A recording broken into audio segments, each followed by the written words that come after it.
like it or not, this is what will be implemented. And now here's a question where the government also needs to do better. The government needs to make sure that it spends this money in a prudent way. But earlier when we were in Nakuru, there's this individual who was speaking in matters to do with the business environment in the country. And we just need to have that discussion. But let's cross over to the National Treasury and listen to CS Ndungu, who is currently speaking. That's why we are reforming even the hospital, the universal health care. There's the school program. We have a new school program. We have a financing model.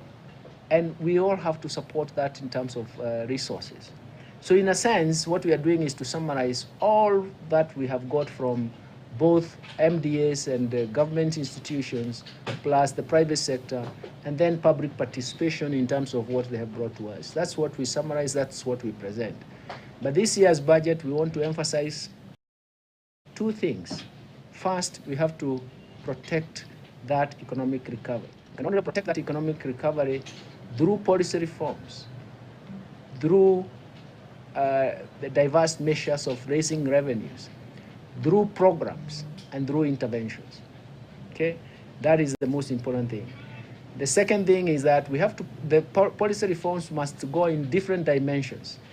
With some of you, I don't know whether you look at data. If you look at our exports, manufacturing exports, there has been a secular decline of manufacturing export. It means that it is very difficult for the manufacturing sector to increase jobs. So in a sense, we have to look at it in terms of how do we resuscitate our exports. One of the points that has been very, very adequately talked about, and even ourselves in the National Treasury, is that we have to develop, protect, and regulate markets. Because once markets are not well regulated, they are not well governed, they collapse. They collapse with Kenyans' investments. And there is no more investment in that sector. It means that poverty hits very hard. For some of you, you have written papers and articles on that. Look at the coffee sector. Look at the sugar sector. Look at the cotton sector, the subsector. Wherever markets have collapsed because of poor governance, you know poverty has struck, investments have been lost, it has been very difficult to revive. Pyrethrum, okay, all those. That is one of the most important. So when I talk about policies, programs, and interventions, those are the issues that we are talking about. So markets governing is an intervention that is required. Hustler Fund is an intervention because we want to reorganize that market. We want to make sure that people move out of the bondage of, what are they called, Shyrocks. The Shyrock is from the Merchant of Venice. I don't know why they say Shyrock. But it's a bondage of financial distress. We want to make sure that we have some interventions. So when we talk about, we need very strong policies, we need strong programs aimed at targeting different programs. By the way, when we talk about programs, we are also they are targeting programs. We want to target the youth. We want to target those people in the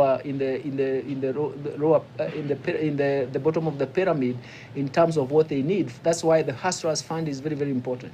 So when we start by talking about bottom-up economic transformation agenda, you already know that bottom-up because majority of the Kenyans have been left behind, where markets have failed them, where policies have failed them, where government has not been able to invest in areas that they want, and we want to reverse all that.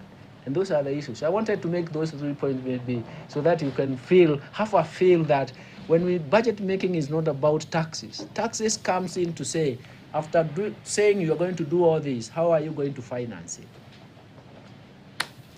Now, all right, what I say is maybe one of the things that has generated a lot of conversations is looking at the amount of this budget that is going towards recurrent expenditure versus development. So if you could tell us, are you concerned about that as the National Treasury when we have recurrent expenditure consuming close to 70% or more than 70% of the country's budget? Actually, 3/4 of the budget discussions, if you ask these two guys with me, has been just that. How do you balance out?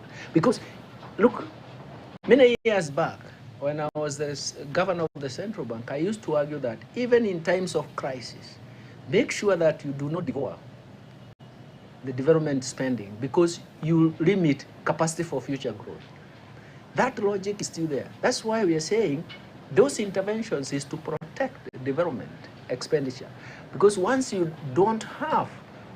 devote development expenditure, it means that you limit yourself in terms of future capacity for growth. That is why we are talking about interventions, to make sure that we safeguard some of these issues. That is why we really need that balance. But we go back to the trilemma. We go back to the trilemma. That is, I don't want to call it trilemma. You know, I just want to say it is a major problem. It is one problem, but with 3 dimensions or with 3 faces, isn't it? We want more revenues to spend. But how do we raise more revenue to spend? It's either through taxes or debt. The second problem, you have a limitation with how much debt you can carry, isn't it? The third one is that since taxes is the only one that is left now in that space, how much taxes can you raise? We also have resistance in terms of taxes. So what we are trying to do, and to answer your question, is that we are moving in a direction where we want to make sure that we have domestic resource mobilization that is amenable to the development space that we want.